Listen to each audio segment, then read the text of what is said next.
Hi friends, welcome to Cricinfo channel. So yes, நேற்று நடந்த Pakistan match and then இப்போ இன்னைக்கு நடக்க போகிற இந்தியா மேட்ச் பற்றி தான் பேச போகிறோம். இந்த வீடியோ ஒரு ஷார்ட் ரிவ்யூ தான். ஸோ இந்தியாவில் என்ன பொறுத்தவரைக்கும் இந்தியா பற்றி நம்ம ரொம்ப பெருசாக பேச போகிறது இல்லை. ஸோ என்ன பேச போகிறோன்னா, மேபி இந்த இந்த ரெண்டு லயன்ஸில் யாராவது ஒருத்தர் இன்னைக்கு செஞ்சுரி அடிப்பாங்க கண்டிப்பாக.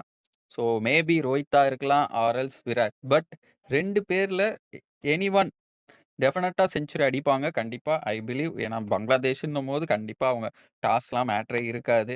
யாரு வின் பண்ணாலும் சரி, இந்தியா ஜெயிக்க வாய்ப்பு இருக்கு. பட் அடுத்த மேட்ச்சுக்குலாம் டாஸ் ரொம்ப முக்கியம். துபாய்ன்னும்போது டாஸ் ரொம்ப முக்கியமானது. ஹோப் டாஸ் இந்தியா வின் பண்ணுவாங்க நம்புறேன். மித்த 2 மேட்ச்ல இன்னைக்கு யார் வேணாலும் வின் பண்ணலாம் toss. No problem. So India கண்டிப்பா ஈஸியா ஜெயிச்சுருவாங்க பங்களாதேஷ. அண்ட் தென் ஓகே, நேத்து நடந்த மேட்ச் ரிஸ்வான் ஸ்கோர் பண்ணல. அண்ட் கேப்டன்சியும் கொஞ்சம் லேகா இருந்த மாரி தான் இருந்துச்சு. ரன்னு கொஞ்சம் கண்ட்ரோல் பண்ணியிருக்கணும். லாஸ்ட்டா கிளென் பிலிப்ஸ் அடிக்க விட்டுருக்க கூடாது. பட் அவங்களால அது பண்ண முடியல. நல்ல பவுலிங் லைனப் வச்சியும் இவங்க 300 பிளஸ் குடுக்குறாங்கன்னா, ஆப்வியஸா பாகிஸ்தான் பிட்ச் அப்படிதான் இருக்கும். பட் ஸ்டில் இவங்க நல்ல பவுலிங் வச்சுக்கிட்டு இன்னும் நல்லா ரெஸ்ட்ரிக்ட் பண்ணியிருக்கணும். பண்ணல.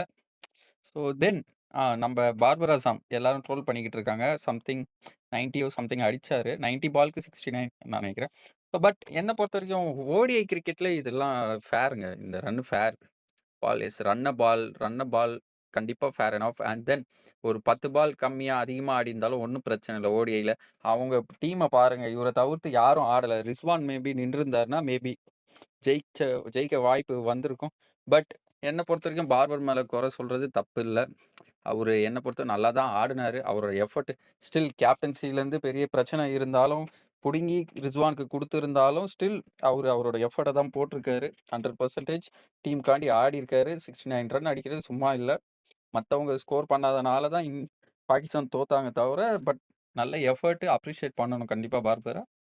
ஓகே, தென் இவரு தாங்க ஃபீல்டிங்லயே 15 ரன்னு கிட்ட சேவ் பண்ணிடுறாரு.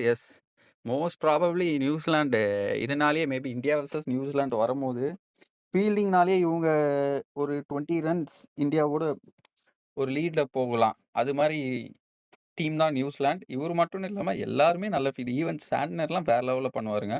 அவர் பார்க்க அப்படி ஃபிட்னஸ் இல்லாத மாதிரி தெரியும். ஒல்லியா, பட் ஸ்டில் அவரே செம ஃபீல்டர் தான். ஸோ கைஸ், நேத்து இவரு 60 பிளஸ் ரன் அடிச்சாரு. அண்ட் தென் செம்ம ஃபீல்டிங்லேயே ஒரு 10 ரன் சேவ் பண்ணியிருப்பாரு.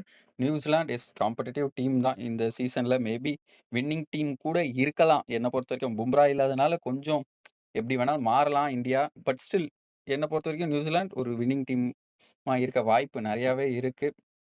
Okay guys, see you next video. Bye.